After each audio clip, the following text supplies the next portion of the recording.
किसान हम लोग फसल उगाते हैं जब तक तो उसके रेट बहुत हाई रहते हैं, किसानों के पास फसल आ जाती है तो उसके रेट एकदम से गिर जाते हैं। तो इसके लिए एक एमएसपी तय होना चाहिए जिससे कि एक निर्धारित दर पर हम लोगों की फसलें बिकें। मजदूर बेरोजगार।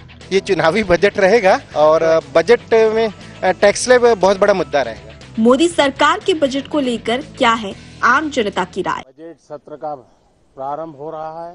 भारत के वर्तमान राष्ट्रपति जी की आज पहली ही संयुक्त सदन को वो संबोधित करने जा रही है।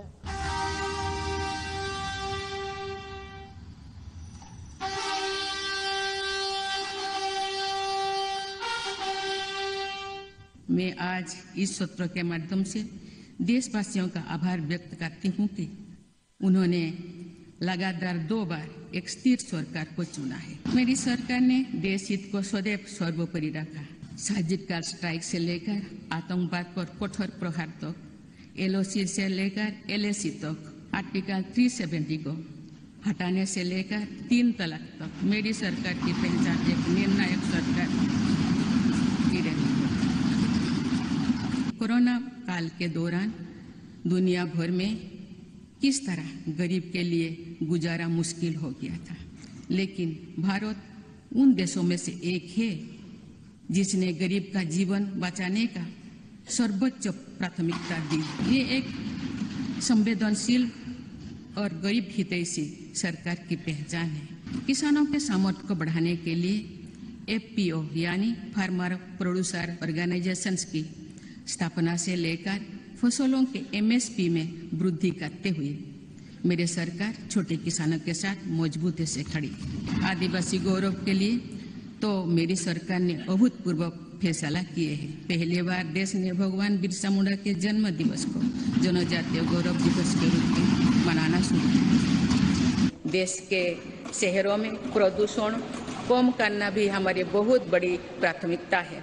इसीलिए इलेक्ट्रिक मोबिलिटी के लिए बहुत बड़े स्तर पर काम चल रहा है। बीते 8 वर्षों में देश में मेट्रो नेटवर्क में 3 गुना से अधिक बढ़ोतरी हुई है।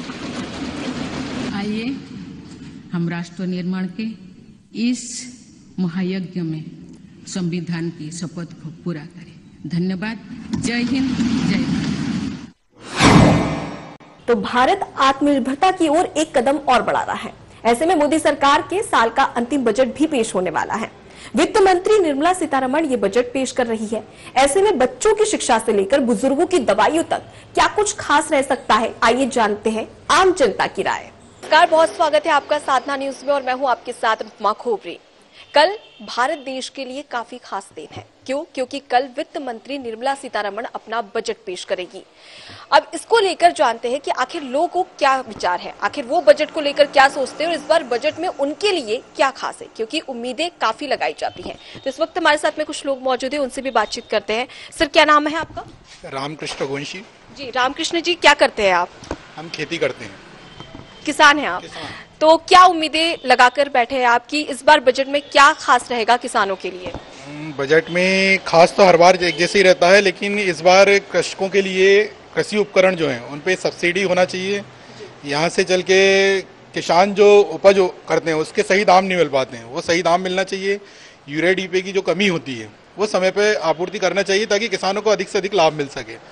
हम लोग फसल उगाते हैं जब तक तो उसके रेट बहुत हाई रहते हैं, व्यापारियों के पास रहता है। जब किसानों के पास फसल आ जाती है तो उसके रेट एकदम से गिर जाते हैं। तो इसके लिए एक MSP तय होना चाहिए जिससे कि एक निर्धारित दर पर हम लोगों की फसलें बिकें। अगर हम किसानों की बात की जाए और फसल को लेकर बात की जाए तो आधुनिकीकरण का दौर है। ऐसे में क्या आधुनिकता आप चाहते हैं कि राज्य सरकार, केंद्र सरकार इसके लिए किसानों के लिए मदद करे? आप किसानों के लिए जो भी कृषि यंत्र हैं उनके लिए उपयुक्त सब्सिडी दी जाए जिससे कि किसान आधुनिक खेती कर सकें। समय पर बुआई, समय पर कटाई। अभी पता लगता है एक हार्वेस्टर आता है और 10 किसान होते हैं, तो कटाई भी नहीं हो पाती है, मौसम हमेशा बिगड़ता रहता है। तो वो कम से कम ऐसा हो कि उपकरण किसानों को अवेलेबल हो सके समय पर। पता लगता है सब्सिडी वाले भी जो होते हैं उसके लिए लॉटरी सिस्टम करते हैं।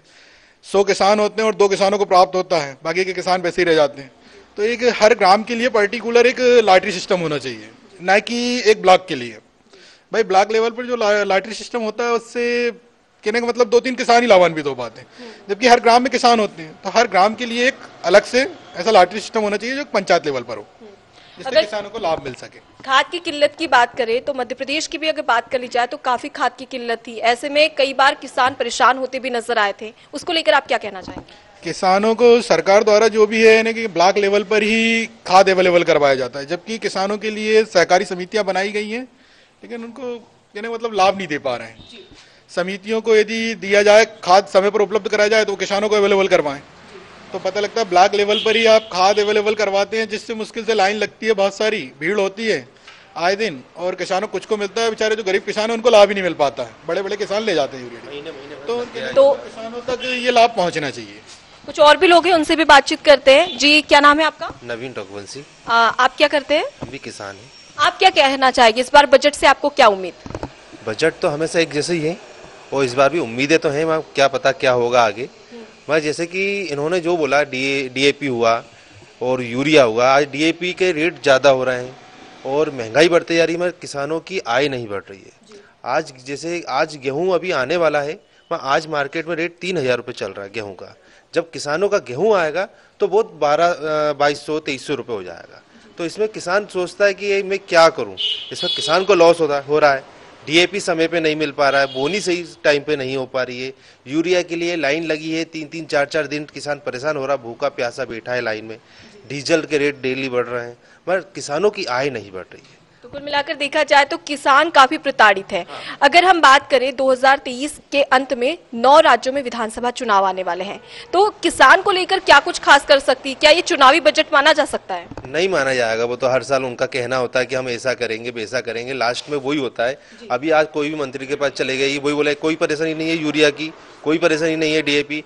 आप किसान की लाइन तो देखिए एक बार जाके, जिस दिन जमीनी स्तर को तो समझे, जमीनी स्तर को समझ ही नहीं पा रहे हैं, सब ऊपर ही ऊपर चलता है, कागजों का खेल चलता है, जबकि किसानों तक ये चीज पहुंच ही नहीं पाती है।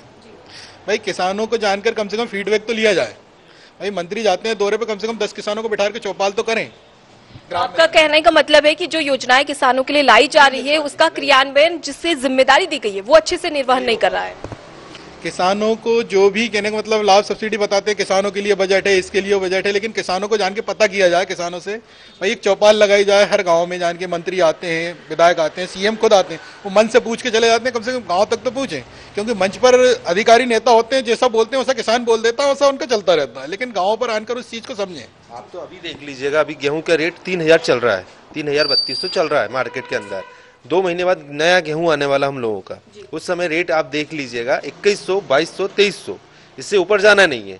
अब सिर्फ 2 महीने के अंदर हमें 700 रुपये का नुकसान हो जाता है। सरकार इसके लिए कुछ करे कि किसानों को बेनिफिट तो मिले। आज एमएसपी मेरे हिसाब से 2135 से 2120 रुपये गेहूँ का रेट, आज उससे हमें नुकसान है, क्योंकि डीएपी का रेट 1350 रुपये हो गया। यूरिया पहले 50 किलो आता था 250 में, आज 45 किलो हो गया 270 में, और वो भी टाइम पे नहीं मिल रहा है। किसान पेमेंट देना चाहता है, मगर उसको मिल भी नहीं रहा, पैसे देने के बाद भी कालाबाजारी बढ़ रही है, किसान परेशान है। आज उसको बोनी करना है, कल उसका डीएपी नहीं है, यूरिया डालना है गेहूं में, यूरिया नहीं है, उसको 7-7 दिन लगना पड़ रहा है। अब पता चलता है कि कालाबाजारी ऐसे ही 270 की 350 में बेच रहे हैं। अब कहने को तो बहुत कुछ है, मगर सरकार क्या बोले, सरकार के पास एक ही चीज़ बोलती है, हमारे पास हर चीज़ है। आप बोलिए तो हमारे पास हर चीज़ है, पर जब चाहिए जब तो मिल नहीं रहा ना। तो खाद को लेकर बात की जाए, तमाम योजनाओं के क्रियान्वयन को लेकर बात की जाए, तो किसान काफी परेशान है और यही उम्मीदें जताई जा रही है कि इस बार भी बजट में कुछ ना कुछ खास तो किसानों के लिए भी रहना चाहिए। हमारे साथ में कुछ महिलाएं भी हैं, उनसे भी बातचीत कर लेते हैं। जी, क्या नाम है आपका? मेरा नाम नसीम है। नसीम, इस बार आप क्या चाहती है कि बजट में महिलाओं के लिए क्या कुछ खास हो? मैडम, मैं यही चाहूँगी कि बजट तो बहुत अच्छा बनाते हैं, पर कुछ चीज़ों की जो नियम होता है ना, वो सिर्फ मंत्री लेवल तक लागू रहता है। चाहे फिर वो महिलाओं के चले जाइए, बच्चों पे चले जाइए, वो सिर्फ मंत्री लेवल तक लागू होता है, बाकी महिलाओं तक नहीं पहुँच पाता। जैसे कि आप शिक्षा की बात कर लीजिए, बहुत सारी योजना होती है कि हम स्कूलों में जाके ये करेंगे, पर उन्होंने एक पर्टिकुलर टाइम कर दिया है कि हम 9th के बच्चों को देंगे, क्या 8th के बच्चे नहीं है पढ़ने के लिए? अगर आप नियम बना रहे हैं तो एटलीस्ट सबके लिए बनाइए। कोरोना का टाइम पे आपने देख लिया कि पढ़ाई किस तरीके से बच्चों की बहुत लॉस हुआ। उस वक्त कोई फैसिलिटी नहीं दी, सिर्फ मोबाइल दे दिया गया बच्चों को कि आप पढ़ाइए, बच्चों का करियर भी उसमें गया। अब मैं ये चाहती कम से कम अगर ऐसी कोई बीमारी आती है तो सरकार ऐसा कुछ नियम बनाए कि बच्चों को हम मोबाइल के बजाय कम क्लासेस लें, टाइम पे लें, कुछ बच्चों को लें, मोबाइल की क्लासेस ना लें, ये मेरा रिक्वेस्ट है सबसे ही। दूसरा, ये महिलाओं के लिए जो योजनाएं बनाती है सरकार की, महिलाओं को गवर्नमेंट जॉब दिया जाएगा। अगर 10 महिलाएं होती हैं तो 50 खड़ी होती हैं, इसमें से 10 को ही जॉब मिलती है। वो भी फ्रेंकली कहा जाए ना तो डायरेक्ट नहीं मिलता है, उसके लिए भी उन्हें बहुत पापड़ बेलना पड़ता है। या तो अधिकारी आराम से देते हैं या फिर पैसे लिए जाते हैं। ये जनरल चीज़ है, ये ऐसे छुपाने वाली बात नहीं है कि वो पैसे नहीं लेते हैं, पैसे लेकर ही जॉब देते हैं। अगर ऐसा है तो मेरा रिक्वेस्ट है कि कम से कम महिलाओं को ओपनली जॉब दिया जाए, बुलाया जाए उनको कि आप आइए, काम करिए, पर्दे के पीछे ना रहिए। शिक्षा को बिल्कुल ओपनली किया जाए। अगर फैसिलिटी आप देते हैं तो सभी क्लासों के लिए दीजिए, चाहे वो नर्सरी हो चाहे वो कॉलेज हो। मैं यही चाहूँगी इस बजट में कि वो महिलाओं के लिए बहुत अच्छा करें। तो शिक्षा और रोजगार को लेकर आपकी काफी उम्मीद है। अगर हम रसोई गैस की बात कर ली जाए तो वो भी एक बड़ा मुद्दा होता है, लगातार उसके भी रेट बढ़ते जा रहे हैं, आसमान छू रहे हैं, उसको लेकर क्या चाहती है आप? मैडम, मैं उसको चाहती हूँ कि उन्होंने एक सब्सिडी का नाम लिया कि सब्सिडी मिलेगी, पर वो आती नहीं। स्टार्टिंग में कुछ समय तक आई थी, उसके बाद बिल्कुल भी नहीं आई। और ये बोला गया कि वो सरकार हित में सब्सिडी दे दी जाए वापस। हमारे पास जो सब्सिडी आती है वो सरकार हित में दी जाए। अगर सरकार हित में भी हम सब्सिडी देते, एक मिडिल फैमिली वाला जो मजदूरी करता है, छोटी सी नौकरी करता है, उसमें वो सब्सिडी भी सरकार को दे देता है कि ले लीजिए। तो सिलेंडर उसको कितने का पड़ा? आज सिलेंडर करीब 1000 रुपये तक का जा रहा है। पहले सिलेंडर जहाँ 300 रुपये का आता था, 1000 रुपये का हो गया, वो भी बढ़ता ही जा रहा है। तो एटलीस्ट कम से कम सिलेंडर के कुछ तो रेंज कम करिए। अगर हम बच्चों को लेकर बात की जाए तो बच्चों को लेकर क्या उम्मीद है? क्योंकि जिस प्रकार से शिक्षा की स्थिति देखा जाए तो कहीं ना कहीं खराब होती नजर आ रही है, उसको लेकर क्या? मैडम, देखा है ऐसा है कि शिक्षा की स्थिति कोरोना के बाद से तो बहुत ज़्यादा ख़राब हो ही चुकी है। बच्चों लोगों का ध्यान पढ़ाई में ज़्यादा, आप देखिए टिकटॉक है, आपका इंस्टाग्राम है, बच्चे उसमें ज़्यादा है। पढ़ाई के अलावा आप अगर इंस्टाग्राम देखेंगे तो उस पर आपको हर तरह की चीज़ें दिख जाएंगी, मगर पढ़ाई को लेकर कोई चीज़ ऐसी अपन ने ऐप नहीं बनाया है कि ना हम सोशल मीडिया पे डालते हैं कि बच्चे इसके ज़रिए पढ़े। और पढ़ते भी तो कुछ समय तक इतना मतलब उनका कॉस्टली होता है कि लोग अफोर्ड नहीं कर पाते। अगर ऐसा है तो मैं मैडम से चाहूँगी कि पहले जो चीज़ें एक्टिविटी हैं वो बुरी नहीं है, जो नेट पर आती हैं बुरी नहीं है, पर उसको एटलीस्ट एक एज के हिसाब से कर दिया जाए। उस पर आज 10 साल का बच्चे से लेकर 50 साल की लेडी तक उस पर ऑनलाइन मिलेंगी, आपको हर चीज़ करती हुई मिलेंगी। जिससे किसी का फ्यूचर नहीं बनना है, उसको देखकर ही फ्यूचर खराब होना है। तो प्लीज़ उस पर अगर आप बैन नहीं कर सकते तो उसको एक एज के हिसाब से कर दीजिए ताकि बच्चे अपने पढ़ाई पे ध्यान दे सके। सबसे बड़ी बात कि कानून व्यवस्था महिलाओं के लिए कहीं ना कहीं खराब होती भी नजर आ रही है, उसको लेकर आप इस बजट में क्या उम्मीद करती है कि क्या कानून को लेकर कोई नए नियम बनाए जाए, उस पर अलग खर्च किया जाए? हाँ मैडम, मैं तो चाहूँगी कि आज के टाइम पे जो भी कानून नियम है वो बहुत ही कहना चाहिए कि लागू नहीं होते हैं। बोला जाता है कि हम महिलाओं के लिए ये करेंगे। आप नॉर्मली रात में आप 12-1 बजे निकल जाइए तो आपको कहीं ना कहीं डर लगेगा, मगर पुलिस आपको नहीं मिलेगी। पुलिस आपको नहीं मिलती है, या तो कहते ना पहले वाला टाइम था कि घूंघट निकाल के चलिए ताकि कोई देखे नहीं, वाली सिचुएशन कहीं ना कहीं आती जा रही है कि महिलाएं घर से बाहर ना निकले रात के वक्त। पर जो प्राइवेट सेक्टर में काम करती हैं, हॉस्पिटल में है, चाहे वो आपकी नर्स वगैरह में हो, आप पत्रकार हैं, आप है, आपका भी कोई टाइम पीरियड नहीं है, हमारा कोई टाइम पीरियड नहीं है। उसके हिसाब से ऐसा होना चाहिए, जैसे मैं अदर देशों में देख रही हूँ, जगहों पर देख रही हूँ कि रात के टाइम एक महिला पुलिस वेन चलती है जो हमेशा नाइट में उन महिलाओं की मदद करती है कि अगर वो अकेले घर जा रहे तो उनको ड्रॉप कर देना या गलत भटक गए उनको छोड़ देना। पर अपने ऐसा नहीं, पर हाँ एडवर्टाइजिंग जरूर होता है टीवी पर अगर रियल में देखा जाए ना तो नहीं है ये चीज़। ये चीज़ें होनी चाहिए। अगर ऐसा कुछ तो महिला फोर्स आप एक खड़ी करिए जिसमें सिर्फ महिलाओं के लिए सोचा जाए। तो महिलाओं की सुरक्षा को लेकर, रोजगार को लेकर और बच्चों की शिक्षा को लेकर ये कुछ राय थी लोगों की जो चाहते हैं कि इस बजट में पेश किया जाए। और ये बजट काफ़ी खास भी हो जाता है। क्योंकि वित्त मंत्री निर्मला सीतारमण ये बजट पेश करेगी और मोदी सरकार का साल का ये आखिरी बजट है। ऐसे में देखने वाली बात होगी कि क्या इस बजट में खास रहता है इन तमाम लोगों के लिए, क्योंकि भारत देश को काफ़ी उम्मीद है इस आखिरी साल के बजट से। महिलाओं को मतलब एजुकेशन वाइज भी मतलब देना चाहिए, और ये जो रोज़गार की है जिसकी वजह से मतलब उनका अपने में स्वावलंबन मतलब खुद के लिए वो कर सकती हैं, तो वो बहुत ज़रूरी है आज के टाइम में। मतलब अभी तक जो मतलब पुरुष समाज था या जो भी मतलब एजुकेशन को लेके या चीज़ों को लेके, लेकिन अब वो बदलाव आना चाहिए। ये चीज़ हम लोग मानते हैं कि ये चीज़ होना चाहिए। बच्चों के लिए क्या सोचती है आपकी? बच्चों के लिए क्या कुछ खास रहना चाहिए इस बजट में शिक्षा को लेकर? शिक्षा के लिए तो मैं नहीं इतना बता सकूंगी आपको, क्योंकि एजुकेशन वाइज तो ठीक है। अभी जितना भी बच्चों का एजुकेशन देख रही हूँ, स्कूलों में काफ़ी चेंजेस आए हैं जो अभी तक नहीं था। बच्चों में कंपटीशन के पॉइंट ऑफ व्यू से बहुत चीज़ें चेंजेस आई हैं, तो उनके लिए मेरे को तो लगता है कि अभी बहुत इम्प्रूव हुए हैं पहले के अकॉर्डिंग।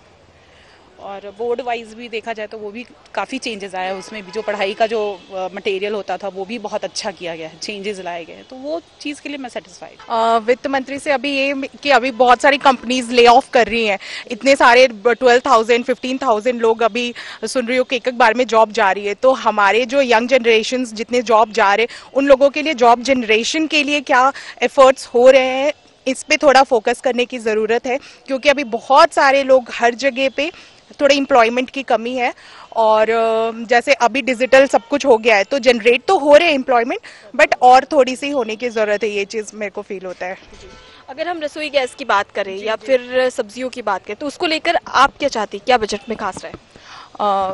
जितनी कम हो सके, जितनी सब्सिडीज हमें तो मिल रही है, बट जैसे कि हमारे जितने भी अगर हम महीने का एक बजट निकालते हैं अपने घर का, तो वो क्या होता है, अभी सब चीज़ों की प्रोडक्ट में प्राइस बढ़ जाती है, और एज अ टैक्स पेयर हमें ऐसा लगता है कि हम तो एडिशनल जीएसटी भी पे कर रहे हैं और सब कुछ पे कर रहे हैं, तो फिर उसमें एज अ होल देखते हैं तो फिर हमारी थोड़ी सी बजट की वो बढ़ जाती है। तो इस चीज़ में मुझे लगता है कि महिलाओं की भागीदारी होनी चाहिए, कि आने वाले जो हमारे जितने भी घर के भी है बाहर के भी फाइनेंसेस देखना होता है, तो उसमें थोड़ी सी हमें मिले, कुछ राहत मिले। एज अ टैक्स पेयर भी बोल रही हूँ, और ऐसे भी है कि कुछ राहत मिले, क्योंकि हमें एडिशनल बेनिफिट नहीं हो, हम उधर भी टैक्स दे रहे हैं इधर भी टैक्स दे रहे हैं, वो चीज़ें हो जाती है। हम रेस्टोरेंट में खाना खाने भी जाते हैं तब भी अलग से जीएसटी देना पड़ता है। हाँ, जी, जीएसटी देना पड़ता है, तो इस चीज़ में तो है कि थोड़ी सी चीज़ें आपको चेंज इवॉल्यूट कर सकती है, मतलब सीतारमण। और जैसे वेजिटेबल्स में भी जो केमिकल्स यूज़ हो रहे हैं ना, उसको जितना कम हो सके वो करना बहुत ज़रूरी है आज के डेट में, क्योंकि उसकी वजह से बहुत सारी बीमारियां हो रही हैं, बच्चे बहुत जल्दी बड़े हो जा रहे हैं, उनकी मेंटल स्थिति, फिजिकल स्थिति, सब चीज़ बहुत इफेक्ट हो रही है, तो वो बहुत ही ज़रूरी है आज के डेट में as a parents, as a mom, कि वेजिटेबल्स और खाद्य पदार्थ में जितनी भी केमिकल यूज़ हो रही है उसको बहुत कम किया जाए। तो आपका कहने का मतलब है कि इस बजट में उसके लिए कुछ ना कुछ होना चाहिए, मतलब कंपलसरी होना चाहिए बजट। जिस घर में एक लोग की अर्निंग है उनके लिए बजट बहुत मतलब प्रॉब्लम करता है। जीएसटी पे करो, कहीं भी जाओ उसके लिए अलग से पे करो, स्कूल के फीस इतने ज़्यादा हो गए हैं और जो एजुकेशन है उतना नहीं मिल पा रहा है। चेंजेस तो आए हैं आज के डेट में कि पढ़ाई कम हो गई है, शहरों के स्कूल्स की बात कर रही हूँ, पढ़ाई तो कम हो गई है और फिजिकल एक्टिविटी ज़्यादा हो गई है। उसमें भी क्या है, जो भी टीचर्स हैं वो सही बच्चों को सही चीज़ में जज नहीं कर पाते, कई बार, मैं हमेशा के लिए नहीं कहूँगी लेकिन कई बार ऐसा होता है, तो जिसकी वजह से बच्चे थोड़े पीछे रह जाते हैं। जो केवल पढ़ने में है वो पढ़ने में हो जाते हैं, जो फिजिकल में हो फिजिकल में। मुझे लगता है सभी बच्चों को इक्वली पार्टिसिपेशन मिलना चाहिए, और जो फी इतना ज़्यादा हो गया है वो उसके लिए थोड़ा सा करना चाहिए सरकार को, पूरा प्रॉपर ध्यान देना चाहिए। जो हमारे जो एम्प्लॉयमेंट जो टैक्स पेयर्स हैं, बेसिकली जो वर्किंग मिडिल क्लास है, उनके लिए थोड़ी सी बेनिफिट्स कुछ तो होनी चाहिए, क्योंकि सबसे ज़्यादा सफ़र मिडिल क्लास कर रहे हैं, तो उसमें क्या होती है, हमें हाउस होल्ड भी संभालना होता है, हमें बाहर की भी देखनी होती है, तो वो चीज़ें बहुत ज़्यादा सफ़र, हर जगह हमें टैक्स पे करना होता है। अगर हम हाईवे में जाते हैं, नो डाउट कि रोड की कंडीशन तो बहुत ही बेटर हो गई है, और कहीं कहीं पे है लेकिन बहुत बेटर हो रही है, चारों तरफ बहुत ही अच्छे रोड्स बन गए, बट क्या होती है, हर टोल में हमें फिर से वापस से टैक्स देनी है, हमें पेट्रोल में टैक्स देनी है, तो ये चीज़ें थोड़ी है, तो वो चीज़ थोड़ी सी बेटर होनी चाहिए। पता है जो भी है, और मतलब हर जगह पे करके ना उनको कभी कभी फ्रस्ट्रेशन होता है कि वो मतलब सब कुछ कई बार मैनेज नहीं कर पाते हैं, घर भी और बाहर की भी चीज़ें, और हर एक जगह पे करने की वजह से कई बार ना वो सेकंड थिंग में भी चले जाते हैं, तो वो एक गलत है। आप अगर उस चीज़ को सही करोगे तो जो ईमानदार आदमी है वो अपनी ईमानदारी में कायम रहेंगे, लेकिन कई बार उनको नहीं चाहते हुए भी थोड़ा कुछ चेंजेस लाने पड़ते हैं। इस बार की बजट में मिडिल क्लास को ध्यान में रखकर ये बजट पेश किया जाना चाहिए। प्लीज मिडिल क्लास को ध्यान में रखिए, क्योंकि मिडिल क्लास सबसे ज्यादा सफर कर रहे हैं, और उनको टैक्स वाला ही है कि हर जगह जो टैक्स है वो उसमें थोड़ी सी कुछ ऐसे बेनिफिट्स आए कि एक्चुअली हमें थोड़ा बेनिफिट मिले, कहीं पर कुछ हमें ऐसे लगा कि हाँ हमें थोड़ा प्रॉफिट हमारा थोड़ा सा कुछ हो, क्योंकि हम एज अ सैलरीड पर्सन वो भी टैक्स दे रहे हैं, इधर भी टैक्स दे रहे हैं, तो ये चीज है बस। ये चीजें। एजुकेशन के फीस में तो एकदम 101% सोचना चाहिए। ये जो प्राइवेट सेक्टर के जो भी स्कूल्स है ना, गवर्नमेंट के स्कूल्स है, वहाँ पे जो भी थोड़े अच्छे पेरेंट्स हैं वो जाना नहीं चाहते हैं, क्योंकि वहाँ पे उस तरह की फैसिलिटी उनको नहीं मिलती है। स्कूल एजुकेशन बहुत अच्छा नहीं मिलता। प्राइवेट सेक्टर में है तो वो फी इतना ज़्यादा है कि कई बार वहाँ पे लोग कम पड़ जाते हैं। तो इन सब चीज़ों पर तो 100% सरकार को ध्यान देना चाहिए। कुल मिलाकर देखा जाए तो रोजगार की बात कर ली जाए या महंगाई की बात कर ली जाए तो महिलाओं की यही उम्मीद है कि रोजगार को लेकर भी वित्त मंत्री निर्मला सीतारमण अपना बजट पेश करें। ये चुनावी बजट रहेगा तो एक्सपेक्टेशन भी लोगों के काफ़ी हाई रहेंगे और बजट में टैक्स स्लैब बहुत बड़ा मुद्दा रहेगा। अगर शिक्षा को लेकर बात की जाए, जैसे कि अभी आप सामान भी खरीद रहे थे, हमने देखा था, तो उसको लेकर आपकी क्या उम्मीद है कि क्या इसमें थोड़ी सी कमी करनी चाहिए? जिस प्रकार से बुक्स के रेट की बात करें या नॉर्मल शिक्षा की बात करें तो वो ज्यादा पैसे चुकाने पड़ते हैं उसके लिए, तो उसको लेकर क्या उम्मीद है? एक तो क्या थोड़ा सा एजुकेशन सिस्टम इजी बनाना चाहिए। जैसे बच्चों का जो बैग का लोड है बहुत ज़्यादा हैवी हो जाता है और सिलेबस भी बहुत हाई करके रखा है। अभी जैसे एनटीए वगैरह है, आईआईटी एग्ज़ाम ले रहे हैं, एक आईआईटी 2 चरणों में ले रहे हैं, एकदम से उन्होंने जनवरी में कर दिया और बच्चे इसके लिए प्रिपेयर नहीं थे और 6-6, 7-7, 8-8 पेपर ले रहे हैं, 2 शिफ्ट में ले रहे हैं। कोई पेपर सरल आ रहे हैं, कोई पेपर बहुत टफ आ रहे हैं, तो जस्ट वो बच्चों की मेहनत कम हो रही है और लक ज़्यादा डिपेंड कर रहा है। तो एनटीए के जो सिस्टम है आईआईटी और एडवांस जेईई का, इसको थोड़ा सा सुधार करना चाहिए इसमें। अगर हम बात करें प्राइवेट स्कूल और गवर्नमेंट स्कूल की, उसको लेकर क्या उम्मीद है आपकी बजट को लेकर कि क्या सरकार ने प्राइवेट स्कूलों की जो फीस जो लगातार बढ़ती जा रही है उसको कम करना चाहिए और साथ ही गवर्नमेंट में क्या सुधार आना चाहिए गवर्नमेंट स्कूल में? ये जो सीएम राइज स्कूल वगैरह हैं, ये एक अच्छा कंसेप्ट गवर्नमेंट लेके आई है और इसको बढ़ावा मिलना चाहिए और कहीं ना कहीं फी स्ट्रक्चर जो है वो काफ़ी हाई जा रहा है। चाहे वो कॉलेजेस की फीस हो, मेडिकल कॉलेज की पीजी की फीस 1 करोड़ प्लस चल रही है, तो कहीं ना कहीं इस पे एक लगाम होना चाहिए। कोई एक ऐसे एजेंसी रहे जो सारी फीस के लगाम करने के लिए अपना कंट्रोल रखे। तो कुल मिलाकर देखा जाए तो शिक्षा को लेकर चाहते हैं लोग कि उनकी जो शिक्षा है वो काफ़ी उसमें सुधार आए और साथ ही अगर प्राइवेट स्कूलों की बात करें या गवर्नमेंट स्कूलों की बात करें तो उसमें शिक्षा और ज़्यादा बेहतर हो और उसके साथ ही ये बजट थोड़ा मध्यम वर्ग को ध्यान में रखकर आना चाहिए। तो बजट को लेकर ये थी आम जनता की राय, जिसे काफ़ी उम्मीद है इस बजट से। और देखिए, ये बजट इसलिए भी खास हो जाता है क्योंकि आने वाले समय में 9 राज्यों में विधानसभा चुनाव आने वाले हैं। इस तरीके से अगर देखा जाए तो इस बजट को चुनावी बजट भी कहा जा रहा है। ऐसे में प्रधानमंत्री नरेंद्र मोदी का एक बयान भी सामने आया जिसमें उन्होंने संसद में बजट को लेकर कहा कि तकरार तो होती ही है लेकिन तकरीर भी होना चाहिए। ऐसे में देखने वाली बात है कि इस बजट में मोदी सरकार क्या कमाल कर दिखाती है।